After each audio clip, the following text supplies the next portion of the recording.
You're watching The Experience, Comic Culture and Sales, streaming live daily to Facebook, YouTube, Twitch, and Twitter.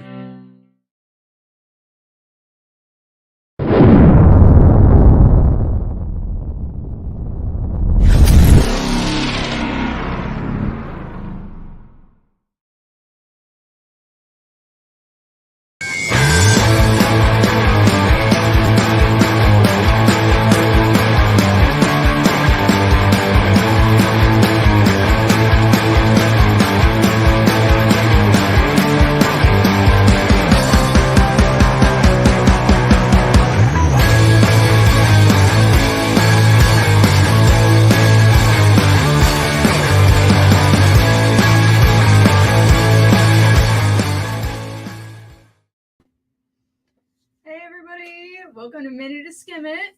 Got Shanice and me, Liam. Jen is out with personal issues, so we're here filling in. You'll see my face every week. Shanice is filling in for Jen. So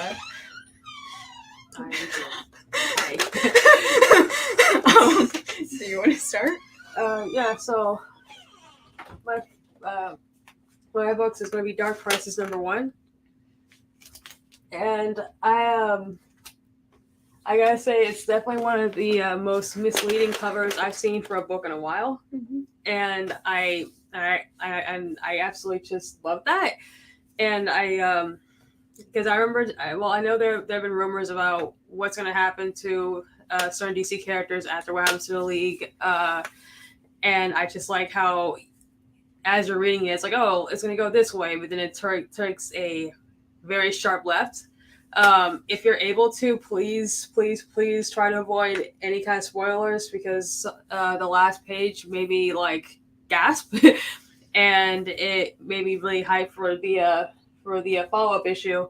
I will say fans of a certain Bat family related character will be very happy with this issue.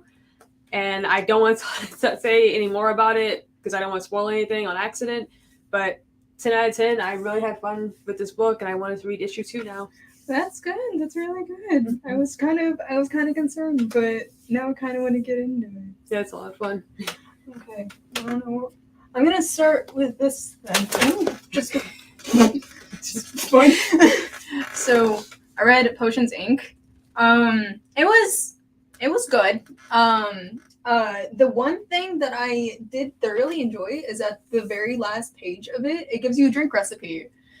Right? Like that's not even a spoiler.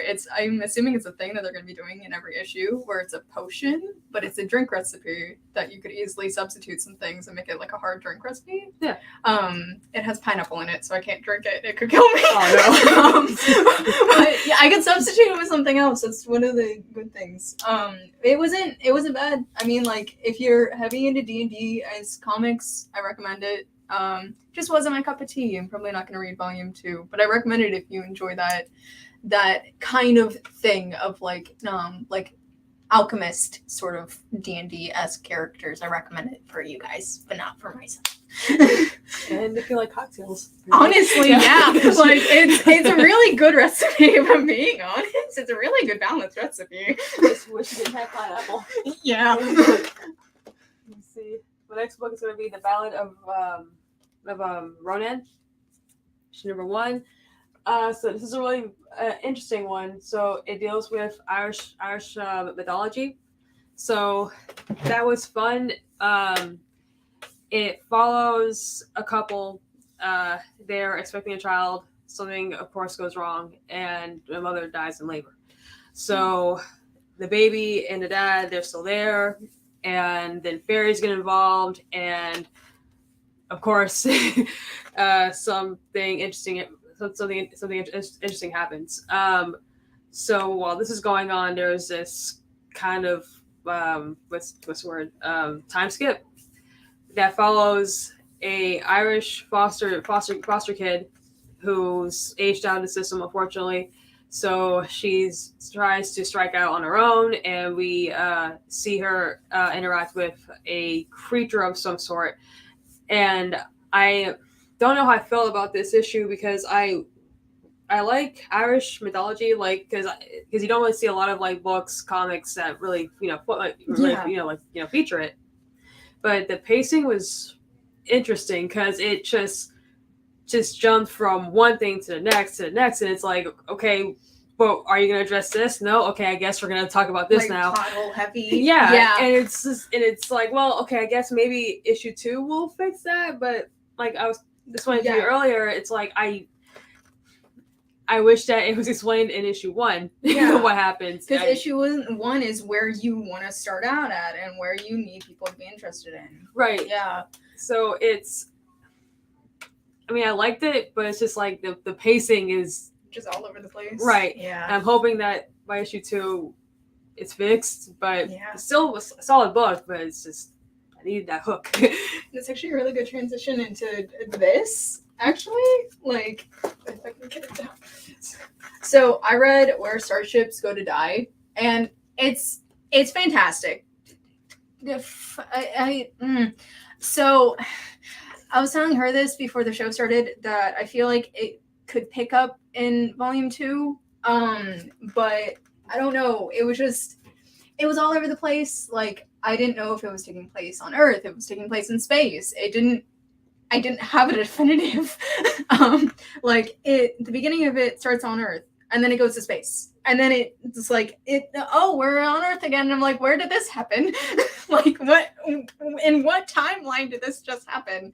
Like, I feel like it would be filled in a lot more in volume 2, but it's long. Like, I feel like if I was confused within issue 2 or issue 1, I feel like if there's plot holes filled in volume 2, I'll keep reading it. But for now, I'm just going to stick with that and just go through a summary of the next one and see if I want to pick it up. That's honestly how I felt. The art in it is gorgeous, though. It's beautiful. Yeah, same with this one. Oh, yeah. So it's interesting to notice that similarity. It's like beautiful art and the premise is cool, but we need... Exactly, yeah. All right, so this is my book of the week. Is DC Pride 2022 number 1, and I love this cover so much. They're one of my favorite couples. It's perfect. But yeah, so basically it's just it's DC Pride. It has short stories featuring different characters.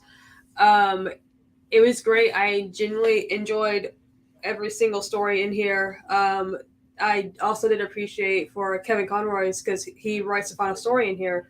I really did appreciate at DC they had a warning before his story started, because of course Pride is to celebrate, but there's also like not everyone's journey has been easy.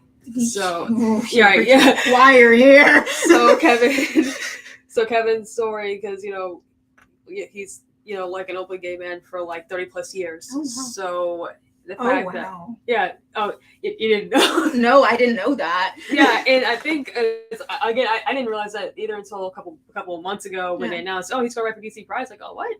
But his story it's my favorite, and basically he goes over why the character Batman means so much to him as an openly gay man who was working in Hollywood at a time when they weren't really kind to people who weren't straight. I mean, even now it's still it's still very hard. Yeah. I definitely recommend it. There are stories that made me laugh. There are stories that made me tear up. It's a wonderful, wonderful anthology. And again, I loved it so much. I think my favorite one featured Connor Hawke. So don't want to spoil too much about that one, but it's really, really sweet. I do appreciate how there's a lot more artists in the industry and writers that have lived through major points of the AIDS epidemic in the 80s.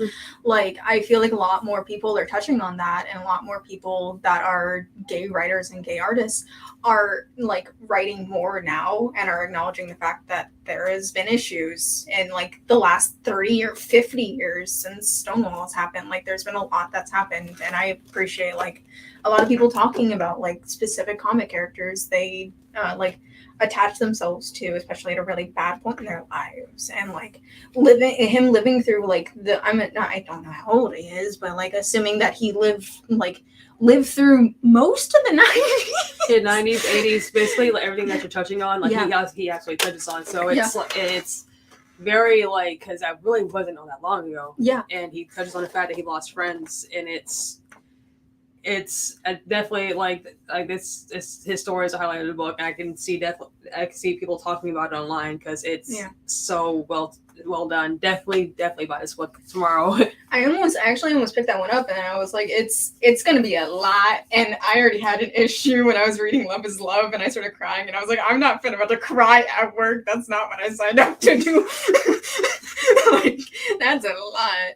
Like, I do appreciate that, though. Like, I've been liking how DC Pride has been putting out their stuff and making it, like, acknowledging the fact that, like, we exist, that people like me exist. Like, it's nice. I don't know.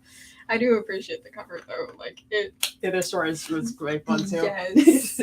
I'm just gonna knock out all the stuff that I just wasn't a huge fan of.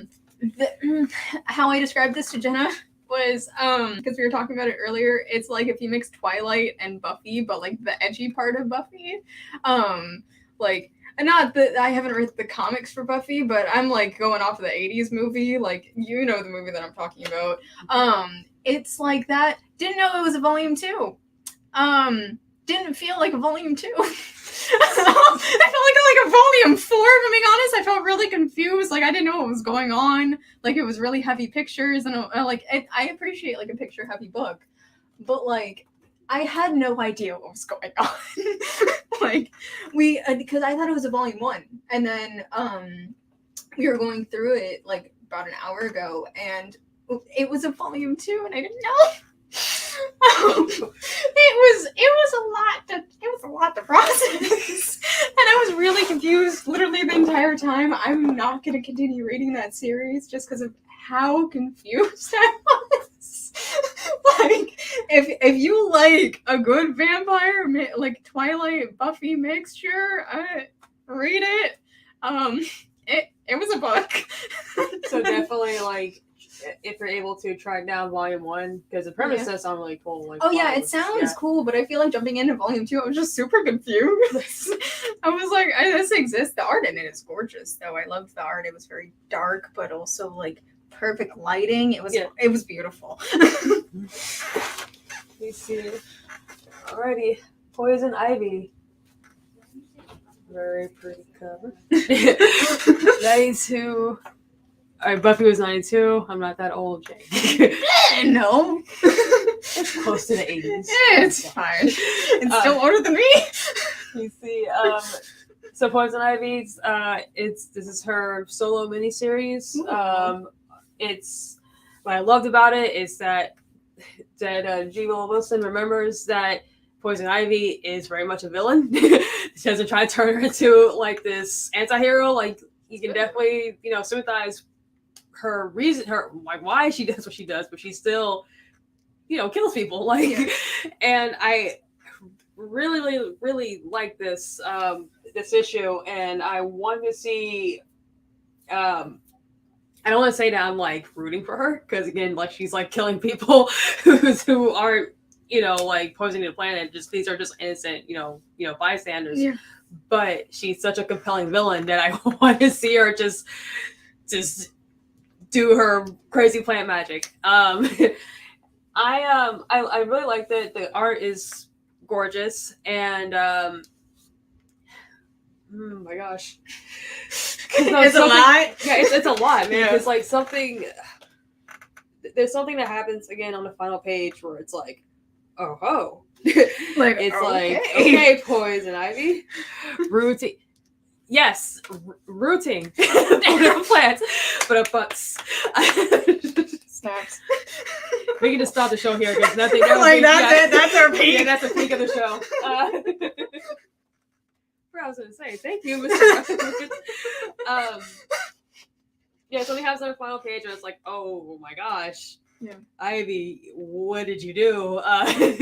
So definitely, if any Poison Ivy fans, definitely check us out. If you don't like Poison Ivy, still check it out, because it's a really, really fun villain book that I haven't seen in a while.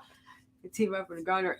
Oh my gosh, that would be fun. That would be interesting. And we root for them both. That's all I can say about it. That's all you can say. I do appreciate how they're wanting to expand like the villains in the universe now, because like that's what I appreciated about DC versus vampires, is that like they're like expanding on them as people, less so as like we're villains and we're also the Justice League's enemies. Like, here we go. And they're actually like expressing them as people, which is nice, and not just objects there for the good guys to fight, which is nice. And it's like that line from Brooklyn Nine-Nine. It's like, cool motive, still murder. Like, it's like it's again, I understand. Yeah. I get it. I get it, but like, I understand, but like there's more to do this. Exactly. I'm like, they're more than just killing people. I guess. And if there are any body horror fans watching, this is the book to read, because it's like, oh, this is disgusting. I love it. Like, it's great. Like, there's some masterful kills in this. But that's all I can say about it now. That's it. Okay. I don't know how to transition from that now. I had a great transition from the last one. Let's just go with the ward. This was like. Okay. This was actually really good. Like the one anime that I'll never shut up about is Dorohedoro. It's like one of the things, and that's like oh my god, I fell in love with this meaning immediately, because like it definitely has like a same, like when it comes to medical, it has the same premise as that.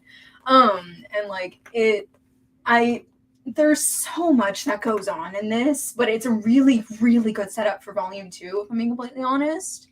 It takes place in this, I'm assuming it's like a sect of the human world, that's hidden away, and like there's like not only certain people can know about like this ward existing in this certain like city existing, and like there's not a whole lot of background on like the city that it exists in, but like the main character's a nurse, I'm assuming. It's never really explained. And like the ending was confusing, but it made sense, like looking back throughout the rest of the rest of the book, like looking back at it, it's like, oh, this makes a lot of sense. Like the character designs in it are gorgeous. Like the guy on the main cover is not Manticore, that's not correct. Minotaur, there we go. Getting my fantasy mixed up. But like it's really, really cool. Like there's just a very brief like shown of a character that has like a deer skull as a head. It's really cool, right? Like the art in it is gorgeous. Like a lot of this stuff, like the main introduction to the hospital, I would have framed in my house. Like it's gorgeous. Like the cover does not give it justice. Like there's a really good use of like multiple different fairy tale characters and multiple different like powers, and like this guy right here, he can shapeshift and split his body and make clones. Right? Oh my gosh. It's not really explained, but I'm wanting it to be explained a bit more in the next volume, because it's just such a cool concept for a character. Yeah. So see, it's funny because like the cover, it's like there's so much going on with it that it's, like, it makes me want to read it. Like it's really good. So it's like, because again, I didn't even notice the character in the background, but the giant like orc. Or whatever it is an orc, you are correct. Yeah. And it's like, okay, I'm sorry about that. It's like, hey, there's a Minotaur. And it's like, oh, shapeshifter. Like, that's clones. Like, and like the rest of these people, from what I'm aware of, they're humans. And like this guy is a cop. There's only apparently a certain sect of, like, from what I gather, there's only a certain sect of humans that can know that like fantasy creatures exist. If you are not one of those people that are allowed to see them, you get your memory erased. That is okay. That's cool. That's not even a spoiler. That's literally just a premise. Yeah. That's an entire character premise.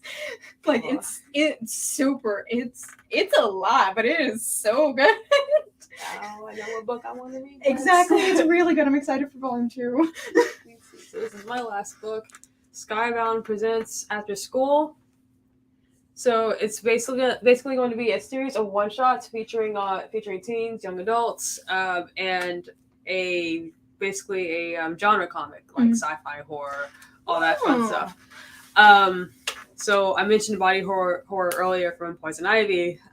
This one just barely beats it out of how it's crazy it gets.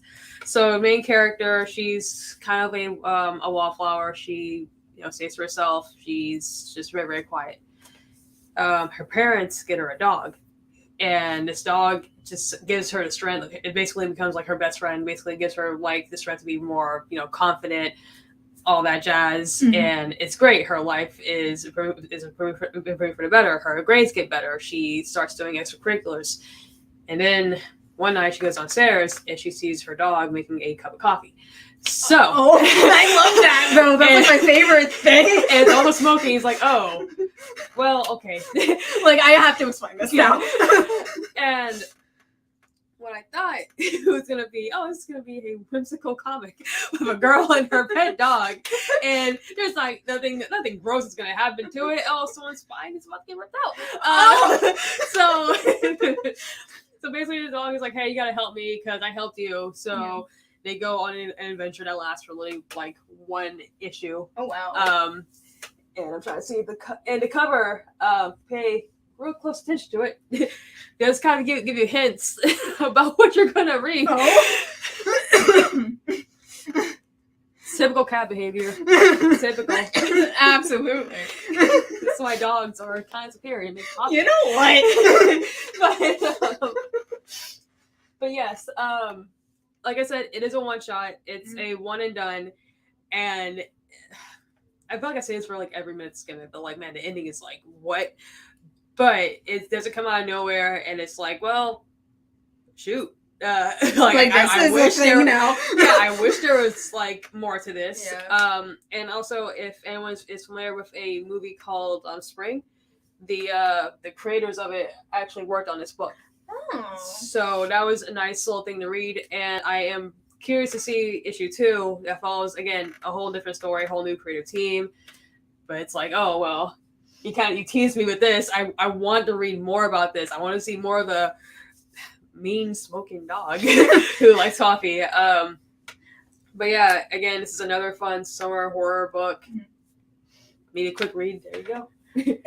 I feel like a lot of the one shots now are like a pilot episode essentially to see like if anybody is actually going to start reading it and then like continue the story at a later time.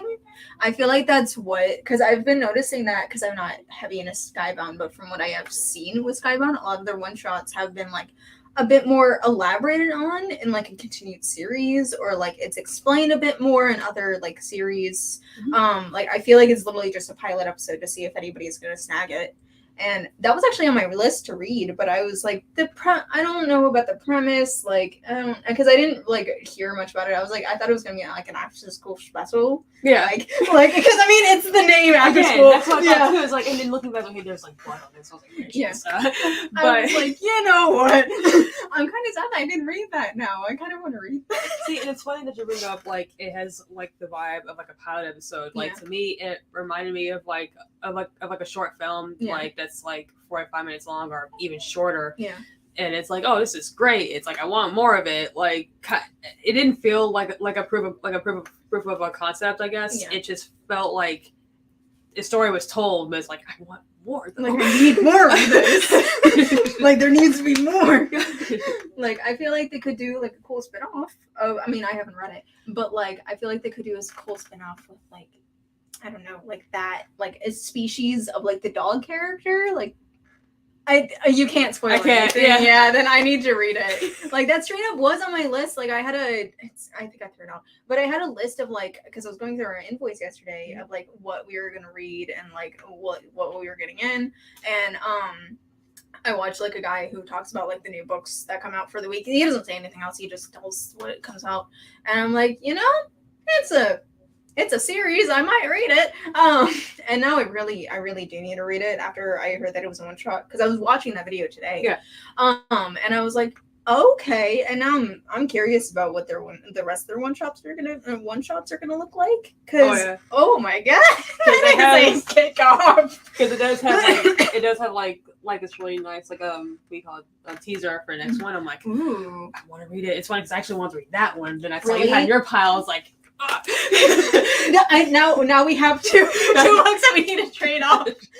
I don't know how many we got in of this one, but like if people don't like jump in on it like early, I feel like it's gonna go really really quickly because of the concept. Like it's a really good like I don't know, I feel like both of these are like really good concepts of like something that needs to be elaborated a bit more on, because like I feel like a lot of people don't acknowledge like the fantasy that also is like along the lines of there's another thing happening in the background that nobody's aware of. Yeah.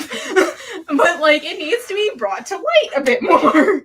I don't know, like I'm very happy with that kind of storyline being premised now. Because like it needs to be talked about a bit more, and like that storyline it doesn't have to be cliche. It can be worked with really, really well. Like it just needs to be talked about a bit more, right. I'm being honest, yeah. No transition. So this guy, it got delayed last week, from what I'm aware of. Because I heard about it last week. And I was like, okay. And then I was out with allergies.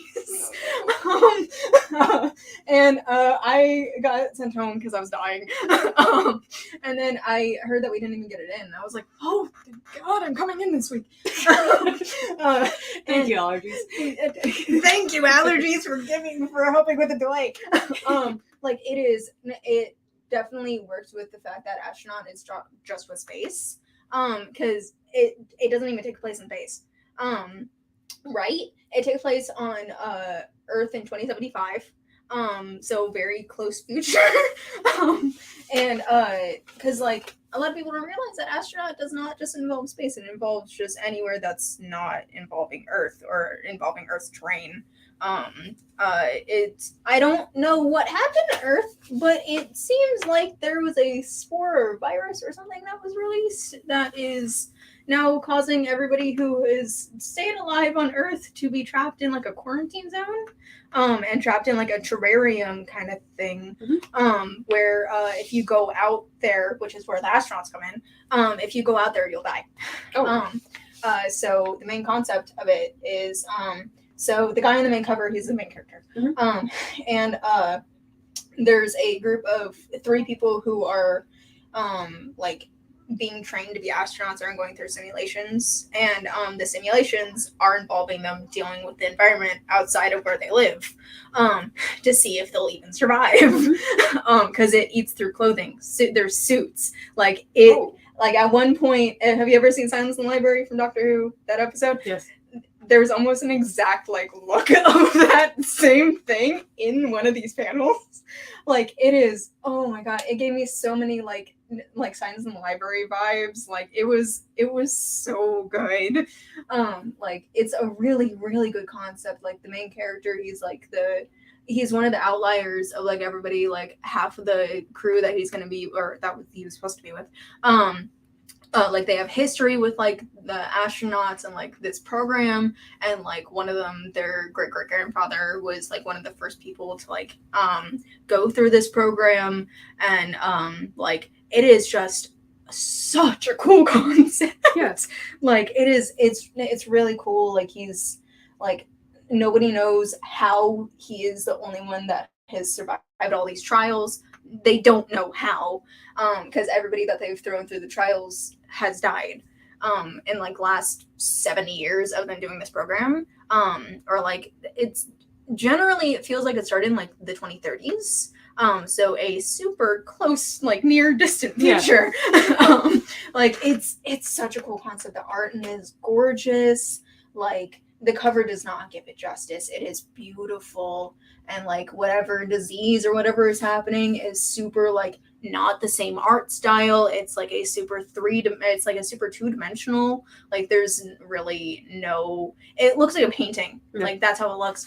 And it doesn't seem like it would harm anybody, but at some point, like it ends up infiltrating like this massive shopping center, and like it is there's a lot that goes on in this book. It is absolute. I recommend checking it out. Like it is disturbed, but in the best kind of ways.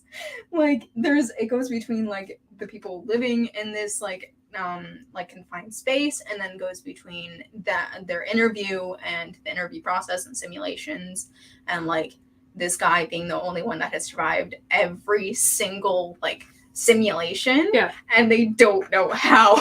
And they're really confused every time they interview him. They're like, but he's a perfect candidate, but like the head is like, no, give it a couple more trials. And they're like, he's the only one that survived. Like, give him a chance. It's like we're literally running out of people. Please give it to exactly, yeah. Like it seems like it's the same like interview process and like the same process of like how you actually become an astronaut with NASA. And like they even, I think at one point they name drop NASA.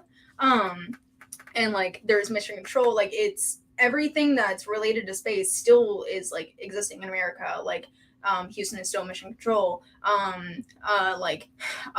Kennedy supposedly still exists. But like the I guess space version of the space program doesn't exist, or like the astronaut program doesn't exist anymore because they're focusing on what's happening on Earth. Oh yeah, that makes sense. Yeah. And there's never really a mention of what's happening out in space, and they don't mention how this all started. But it sounds like it came from space. So I recommend this. It's a hefty boy. It's thick. It took me like a good 20 minutes to like just skim through because of how much there's going on. I was like, wait a sec. I need to go back and fully read this. Like I recommend picking it up. It's really good. And then this guy, I actually binged yesterday, just so I could, because I wanted to read it. I started reading Dark Beach yesterday because I missed the first 2 issues. Just because life started happening. And I moved, and then allergies kicked in like a week after the fact. So I haven't had a time to sit down and breathe. If you haven't read the first issues yet, you're missing out. It's really good. Like the covers don't do it justice. They are beautiful covers. Every variant is gorgeous. Like they're awesome. Even the blanks are really pretty. And like it's just such a cool concept. Like if you haven't read them, the sun, we fell out of the sun's orbit at some point. I'm assuming you read it. No. Okay. No, it's all good. No, I because I don't know who in the shop hasn't read it. Yeah. So at some point, because this takes place in 2353 or 55 or something like that. And so it takes place in a really, really distant future, and at some point the Earth fell out of orbit. It feels like a horror movie when I open this door. The serial killer came to our How dare you? The serial killer, she's now stick her tongue out at us. She's gonna murder us. There's a knife. No. Terrifying. Oh God, no. Oh God, no. I'm fearing for my life.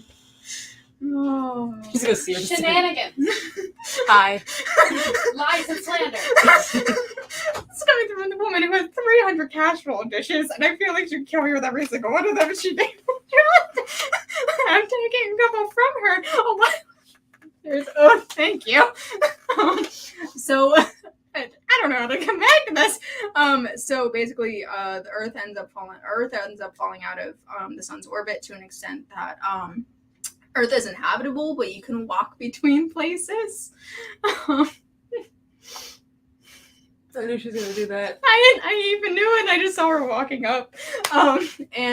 So outside of like the habitats, because they all live in domes. Yeah. That have artificial sunlight.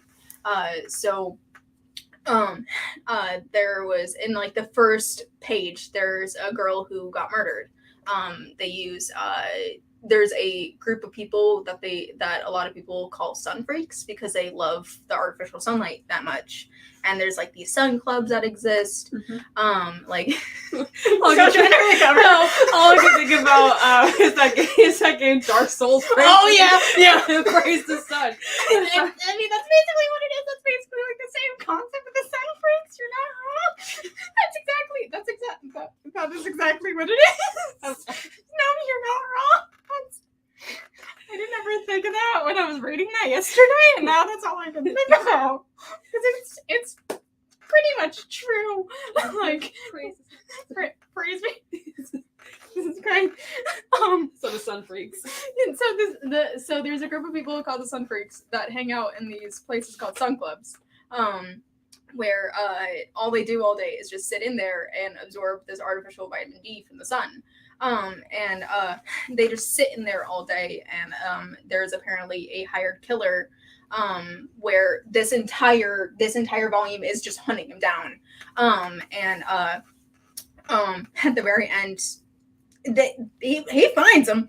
He finds him, but not the way that he wanted to.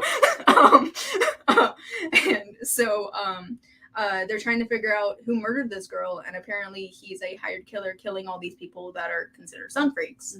And this guy Gordo doesn't know why they're getting murdered, and he wants to figure out why, and he wants to prevent these because it's all girls being murdered. It's like nobody who's male, it's exclusively girls.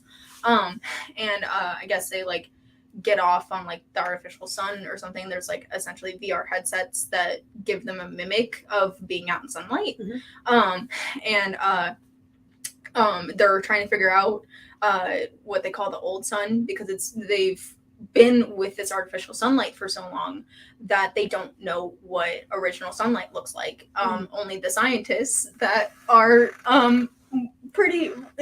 everybody in the world that's aware of this conspiracy theory is pretty sure they're the reason why we no longer are in orbit with the sun. That's not even really explained in this, but that's explained in the last volume.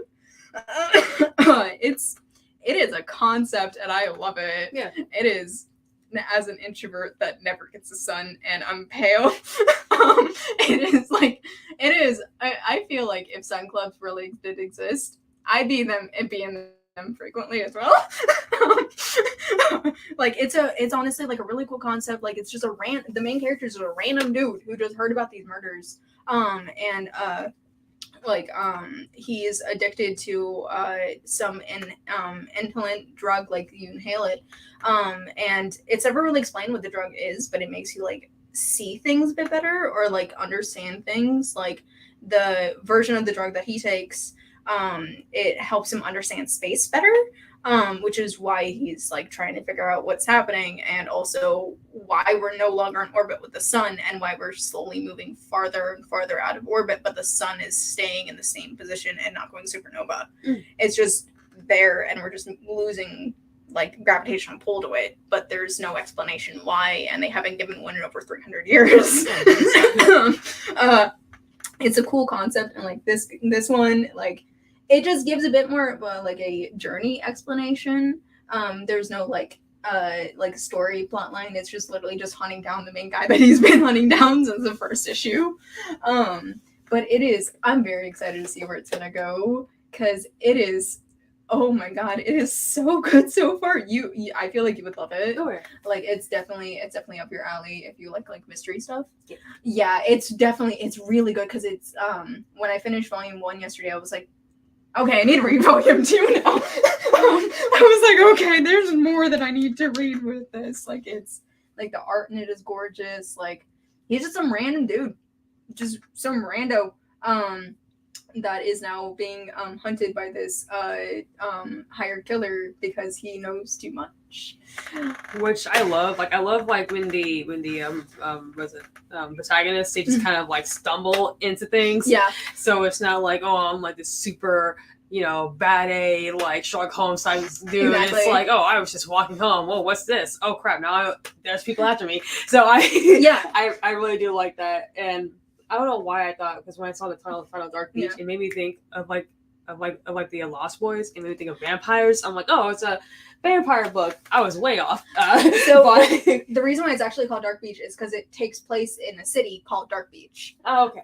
So the whole thing happens in the city of New Reykjavik.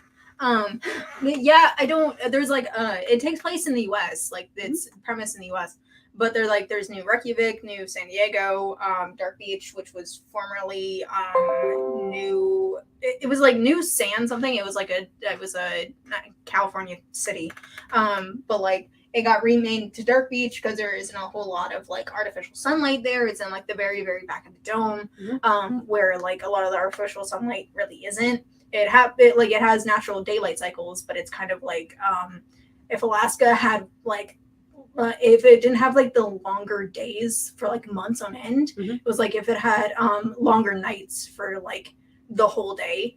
I don't know how to explain it other than that. Like it's just such a good book. Like that's definitely one of those that like I feel like it's gonna pick up really quickly.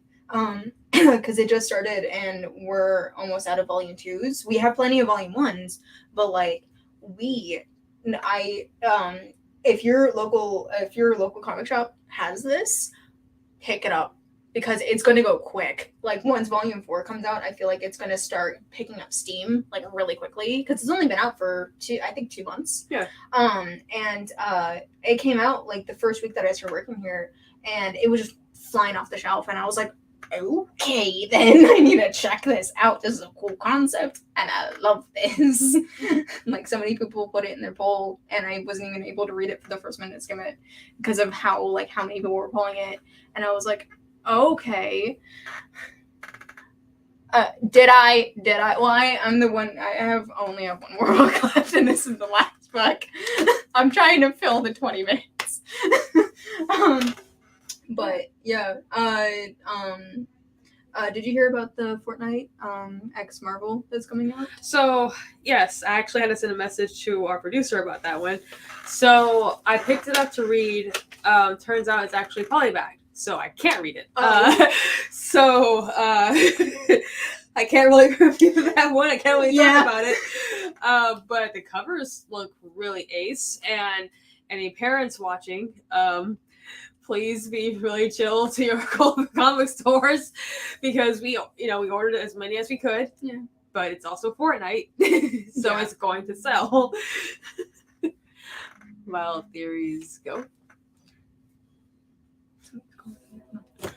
What theories of the book do you have? My theory it's actually not a Fortnite book. It's like a stealth like Dark Souls Marvel book. Because we talked about Dark Souls earlier today. That's the only thing I could think of. But I know nothing about Fortnite. I played it one time and I got whooped in it, so never again. Yeah, pretty much never again. It's like, wow, okay, y'all are a little too good. And you guys are on a different level. Like quarantine messed you guys up. Okay. Yeah, it's canonical. Yeah, and as I said on the cover too, so I understand why it's polybagged. Same with the Fortnite DC book because it had the codes in it. Yeah. So I totally get it. They don't want people to like open it in the store, type in code, just leave. So I understand. Yeah. But I was actually looking forward to reading it. It's like, oh, this is gonna be fun. Oh man. Like somebody came in yesterday asking about it, and I was like, I put him on a pull list so he can get it because he's getting it for his little brother. And because his birthday is coming up this week. And that's all he was wanting to get him. And I was like, well, I showed him the Fortnite, the DC Fortnite that we had. And I was like, well, I can't show you what's in it because if I open the bag, it'll void the code. It'll make it look like I'm stealing the code to sell it online. And I'm not about to run into legal trouble with Epic Games. Thank you very much. That's not what I'm in for. They just like a busting out our doors, like sharing code. Like who shared the code? Who opened the poly bag? Like no, it wasn't me. I promise. I don't even like Fortnite. I just have Epic Games on my laptop because I was gonna play it a few years ago, and then that never happened. It took like 2 days. I think it took like 2 or 3 hours to download on my laptop. Just the streaming engine. Just that, not the game, just the engine to play it on. I was like, oh, okay then. But like, There's so much Fortnite stuff coming out now that I don't know how to process it because I'm not a 16-year-old boy. Like, I don't know. There's just so much coming out. Are you gonna read the Marvel Pride that's gonna be coming out? I am. Yeah. Let's see.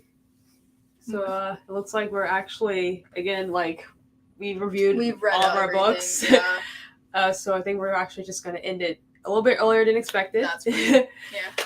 And thank you guys for putting up with us with all our laughing about Dark Souls. Yeah. And Epic Games trying to kick in our doors. But we are just going to end it here. You have anything else you want to add? No, not really. Oh. Okay. Yeah. Then I'm Shanice. I'm Liam. Bye, guys. See you next week.